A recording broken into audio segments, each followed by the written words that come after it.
Hey, this is a fifth Sunday, so our kids stay in here on fifth Sunday so they get a taste of regular service. And when the kids heard that, I had like 5 of them that went and volunteered in the children's ministry. So my daughter and Abby and then like 2 of the other kids are all back over there helping Donna with the kids' room over there. So with that said, so on the fifth Sundays, we also do music with the minister. And we're going to kick off our Christmas season since we're officially past Thanksgiving today, and since we're decorating this afternoon to put the trees up and all that here at the church, we are doing a Christmas song, and the song we're going to be listening to today is called Light of Christmas, and the people that sing it is Toby Mack, who most of you could probably know from the Christian community. The other one is Adam Young. He's known in the world as Owl City, and it's kind of interesting, his little development in his career is he started out secular. And in the last several years, he's become much more like into the Christian field and writing a lot of just Christian music and working along a lot of the Christian artists and stuff like that. That is today's song, is his whole thing with that. It's also a song they wrote for VeggieTales Christmas special.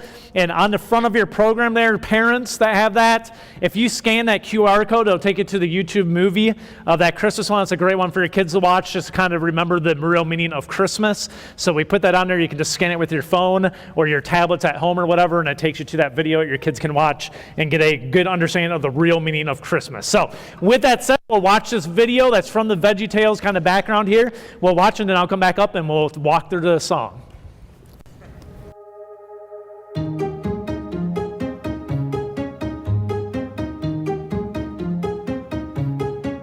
Build a snowman with the wind at his back. Got the day planned and presents to wrap. Fight the wind chill with all of my friends, 'cause it's Christmas time again. Going downtown and spreading good cheer, handing gloves out when we volunteer for the children, grinning from ear to ear, singing Christmas time is here. And everybody's like, ha ha ha, ho ho ho. 4-wheel driving through the snow, fighting the cold with some hot cocoa. Grabbing grandma to the mall we go, and there's a man outside with a bucket and a bell. Wants to go home with a story to tell. He's reminding us that his Christmas got nothing to do with living for himself. It's the light of Christmas shining through our eyes, our smiles, you know it could shine on through all the good that we do for the people that don't have it so good. The light of Christmas shining through our eyes, our smiles, you know it could shine on through all the good that we do for the people that don't have it so good. Light me up and I'll show you the way every year. Can't wait for Christmas Day. Light me up, I finally figured out what Christmas is all about.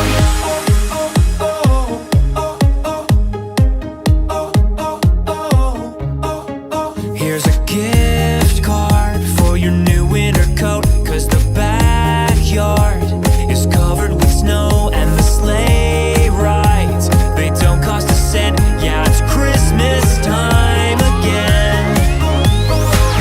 The light of Christmas shining through our eyes, our smiles, you know it could shine on through all the good that we do for the people that don't have it so good. The light of Christmas shining through our eyes, our smiles, you know it could shine on through all the good that we do for the people that don't have it so good. Light me up and I'll show you the way every year. Can't wait for Christmas Day. Light me up, I finally figured out what Christmas is all about. Hear the sound, 1,000 angels are singing out. To God Almighty we're bowing down, and that's what Christmas is all about. Do you hear the sound?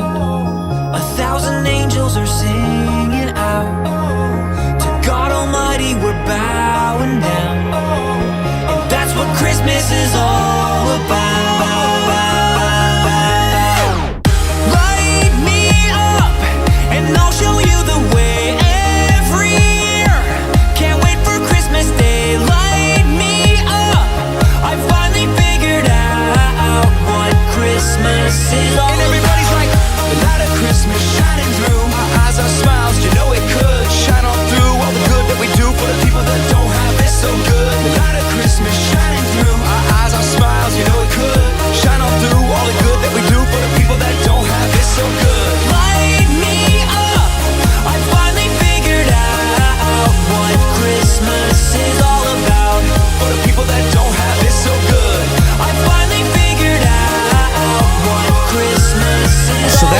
Light of Christmas by Toby and Owl City.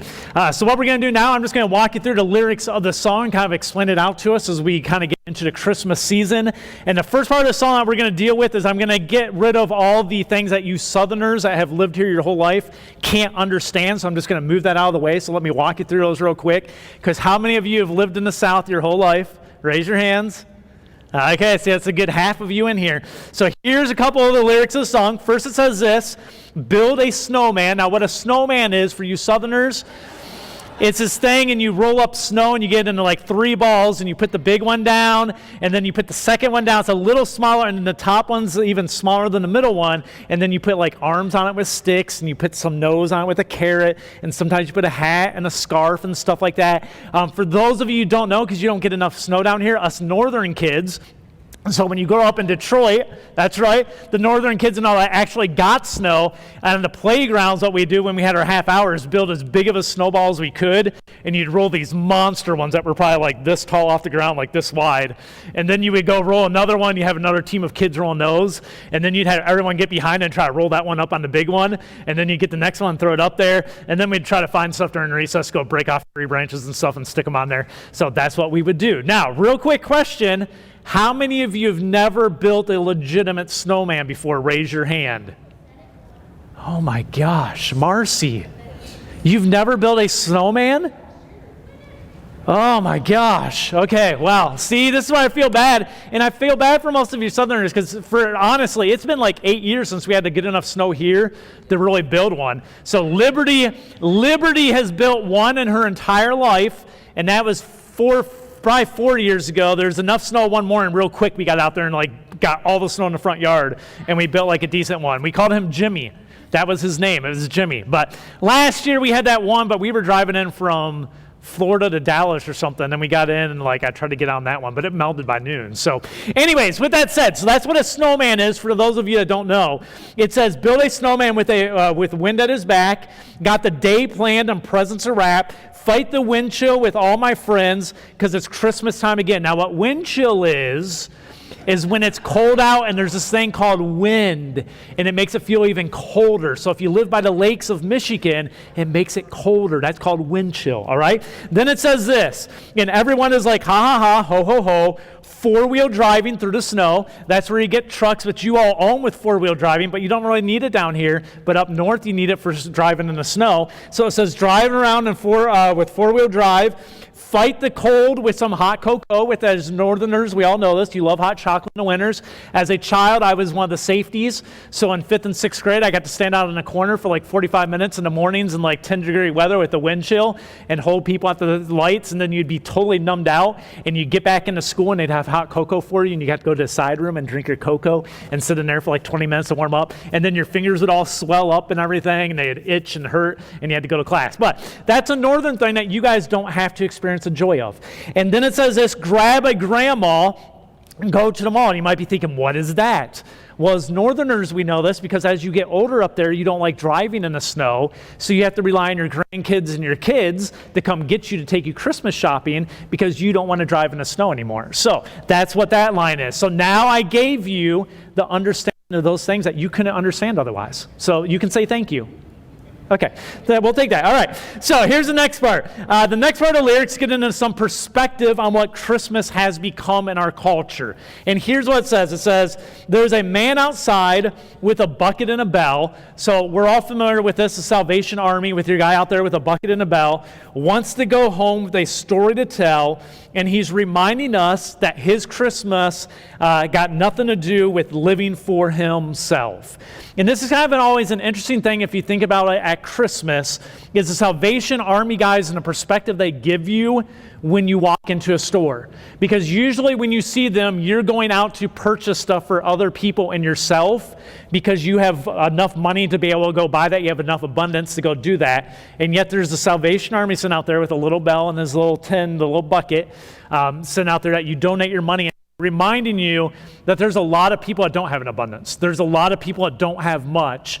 And it's kind of one of those weird perspective moments if you take the time to think about it when you walk into stores and you see those guys, or you just see the bucket there sometimes now without the ringer.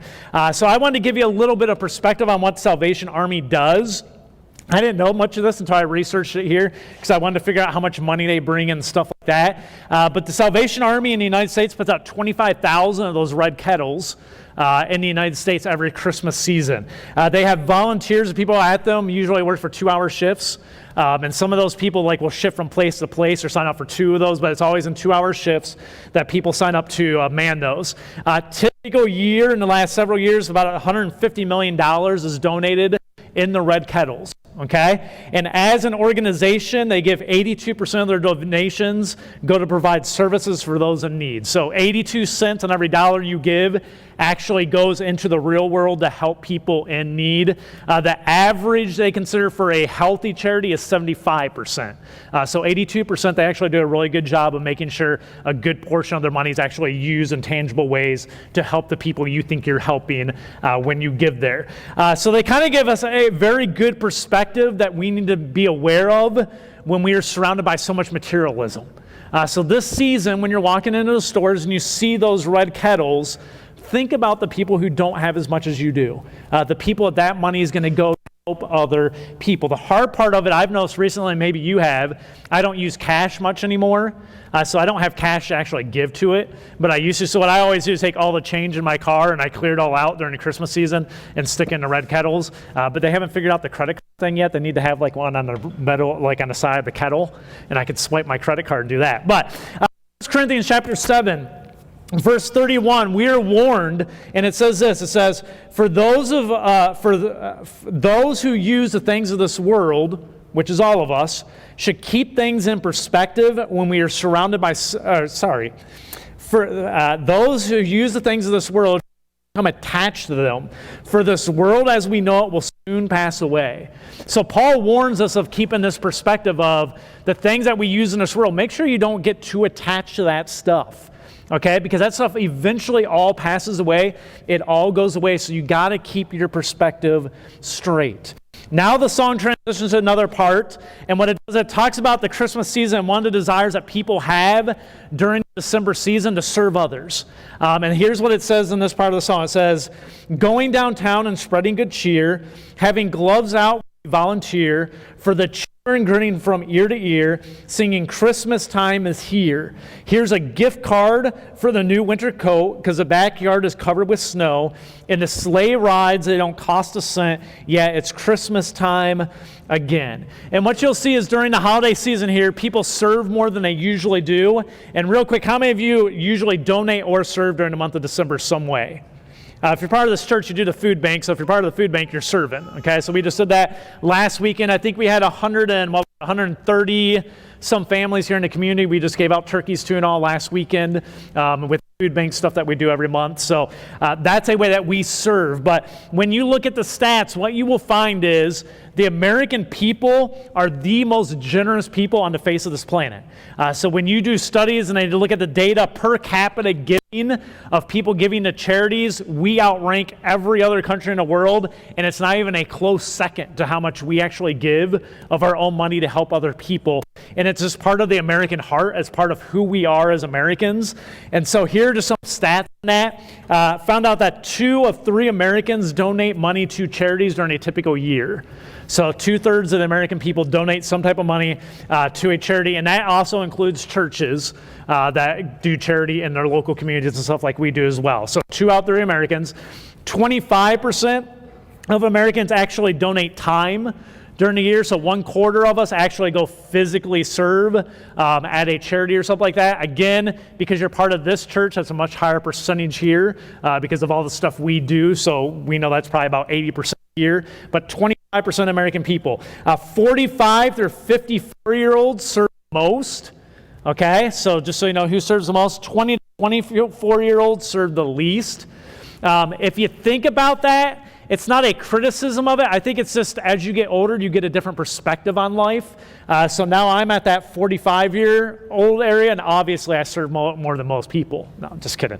But I think what it is you get older in life, you get a different perspective on life, and materialism doesn't become as much of a hold on your life, and you start to realize how important it is to impact other people's lives, to serve other people, and give something back. And usually in that time frame of 45 to 54 is when you start earning probably the most money you do in your careers. You're getting towards that peak part.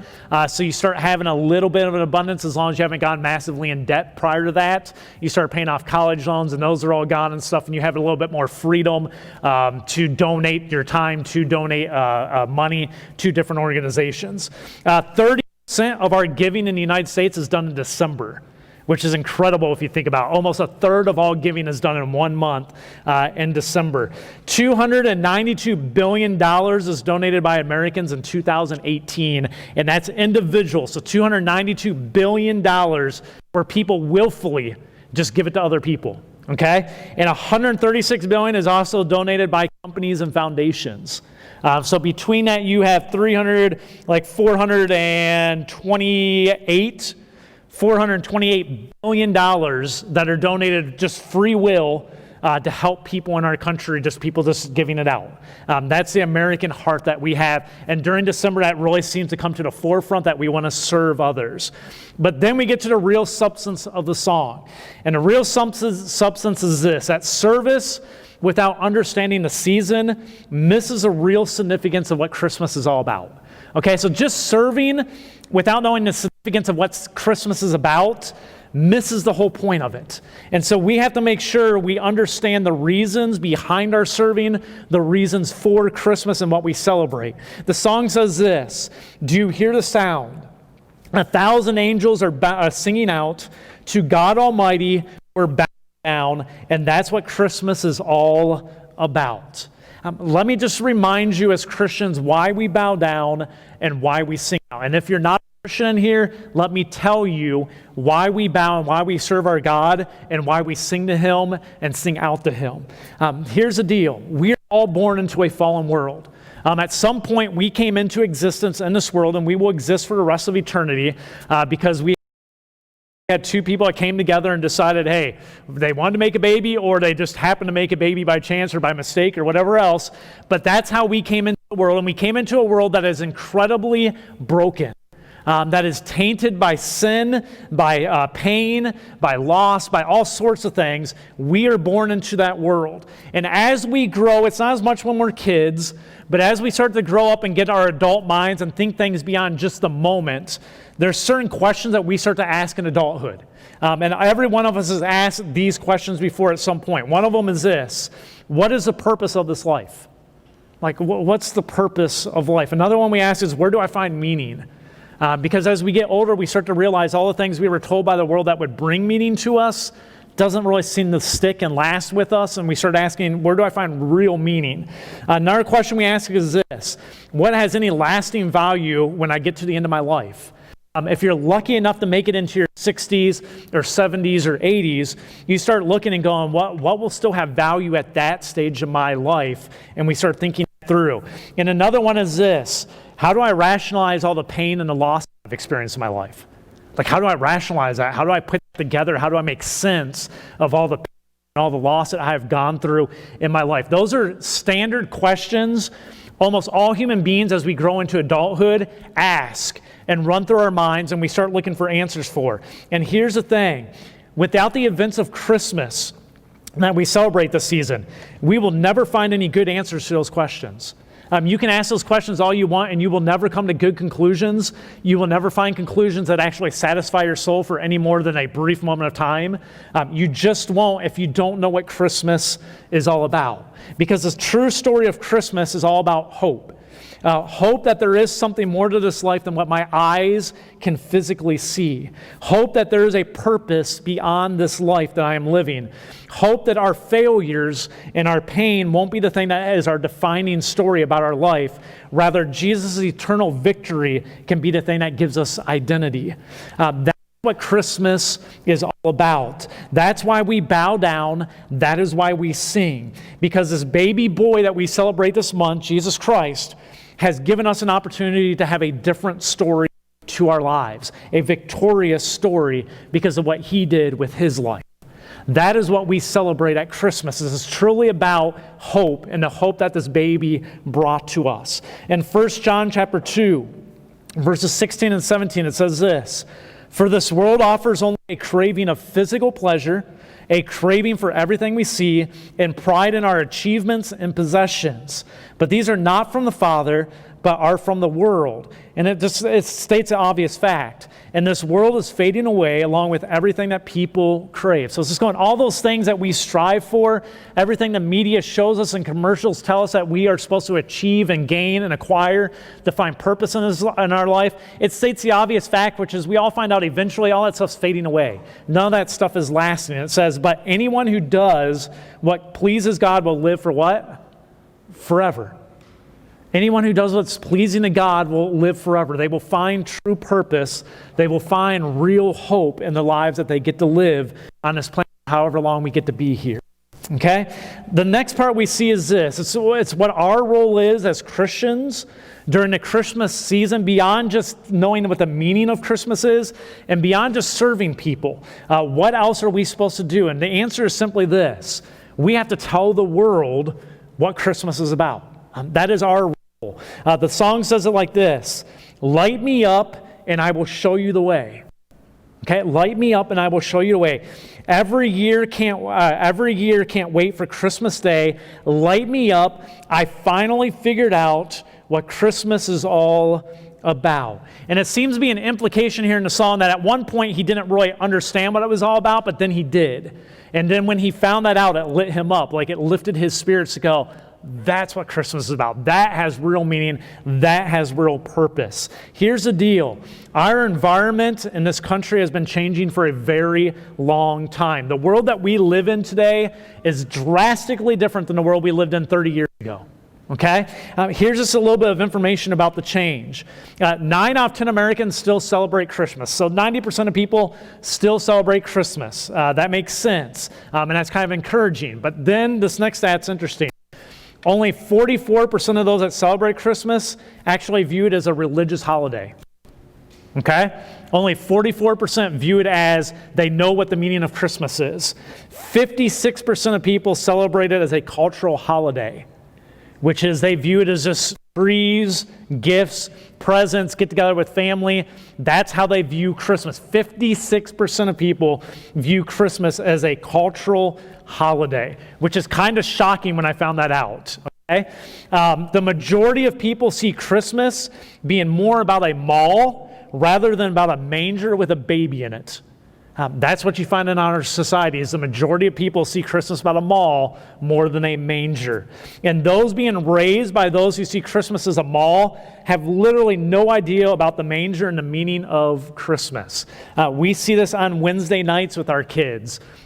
Last year, when I taught about the story of Christmas pre-COVID, so down in the kids' room there, we would have about 30 to 34 kids. Down in the kids' room for that. And when I taught about Christmas, this is not a joke. I would say maybe 8 to 10 out of the 34 had any clue the spiritual side of Christmas and what the real meaning of Christmas was. Okay?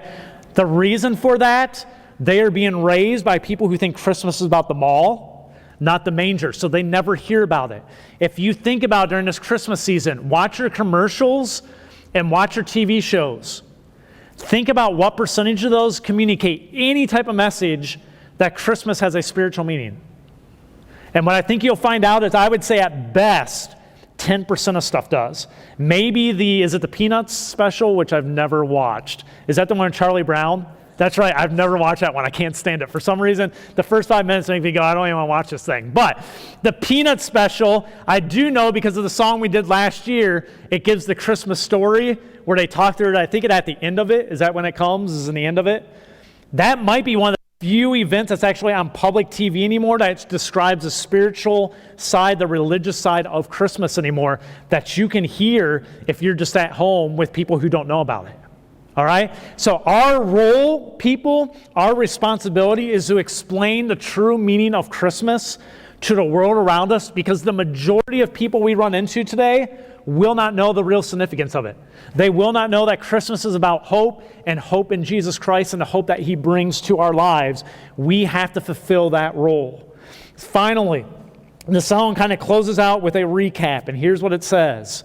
Light of Christmas shining through, our eyes, our smiles, you know it could, shine on through, all the good that we do to people that don't have it so good. So it's just talking about you representing Jesus in the way that you live your life, and the smile that you have, and the way you look at people, and the way you treat people, how you serve people, making sure that they can see the light of Christmas, they can see the Spirit of Jesus Christ in you during this holiday season.